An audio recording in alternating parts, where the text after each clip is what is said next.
2 bulan pertama adalah masa yang dimana masih bercampur antara rasa senang atas sebuah kota baru karena banyak eksplorasi baru, sekaligus bertemu dengan berbagai masalah kesehariannya.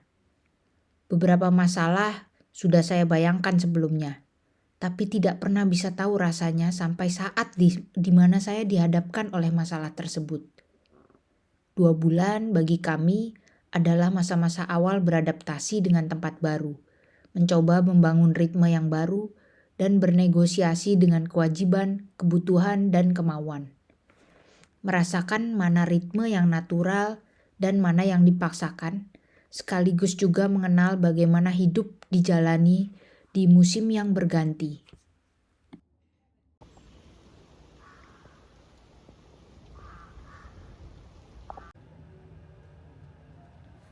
Setelah mengalami keseharian di sini dan mengalami berbagai lika-likunya, berhadapan dengan sistem kehidupan masyarakat yang baru, sistem administrasi yang baru, saya mencoba merangkum beberapa hal yang secara umum saya suka di sini dan yang saya tidak suka di sini.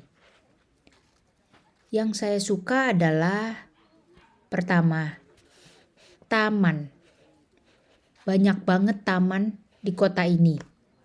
Taman itu ada di mana-mana, baik yang kecil maupun yang besar, yang serupa hutan tengah kota maupun hanya yang ruang publik hijau seukuran mungkin 200-300 meter. Semuanya nyaman disinggahi.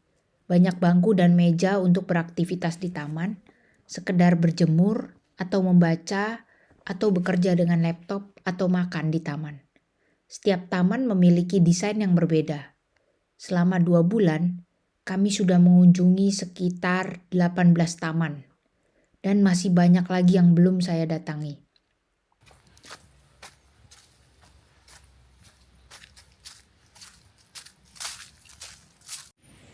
Ini ke parknya tutup. Lagi renovasi, tanggal 10 bukanya. Yang kedua, buku. Ada banyak rak berisi buku yang bebas dibaca dan dipinjam ada di mana-mana. Di taman, trotoar, ruang publik. Ini bisa dibaca semua di sini nih, nggak tahu kalau dipinjam gimana nih. Yang ketiga, jalan kaki. Bisa jalan kaki kemanapun karena akses pejalan kaki nyaman. Demikian juga buat yang naik sepeda.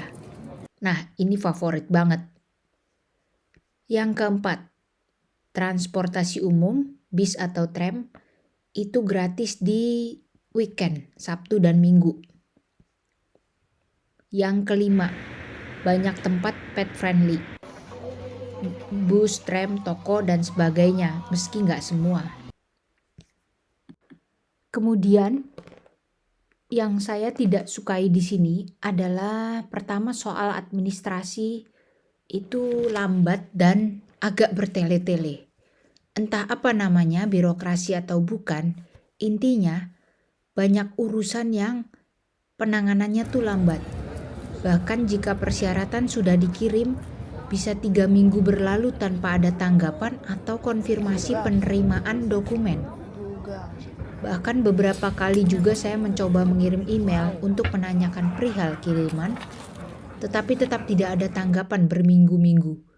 Kemudian yang kedua tuh banyak urusan yang harus menggunakan telepon.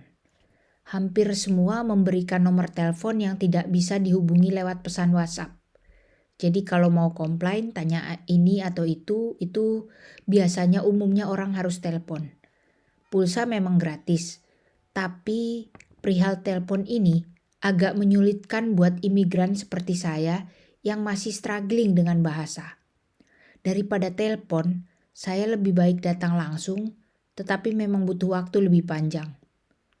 Selama di sini, saya pernah beberapa kali datang langsung ke kantor provider internet karena jaringannya mati total. Nah, ketiga ini yang paling menyulitkan buatku, yaitu cari tempat tinggal susah. Banyak sekali akomodasi jangka panjang yang disewakan, tetapi diwajibkan memiliki penjamin atau garantor Yang diprioritaskan adalah warga negara Prancis atau warga negara Eropa lain penjaminnya. Padahal kami datang dengan kondisi tidak memiliki teman dekat atau keluarga di sini. Mengapa butuh penjamin dan bagaimana sistemnya? Hal ini nanti aku akan jelaskan lebih lanjut di video berikutnya. Akhir kata, dalam 2 bulan terakhir ini, naik turun hidup saya dan Papir di negara baru telah membuka kami terhadap berbagai dimensi lain dalam kehidupan dan membuat kami belajar beradaptasi dengan banyak hal dengan cara yang tidak pernah kami bayangkan sebelumnya. Semuanya pasti tidak mudah dan butuh waktu, tapi ini semua sangat berharga untuk kami jalani. Papir kayaknya baru mempelajari bebauan di sini karena beda banget sama hutan tropis kan.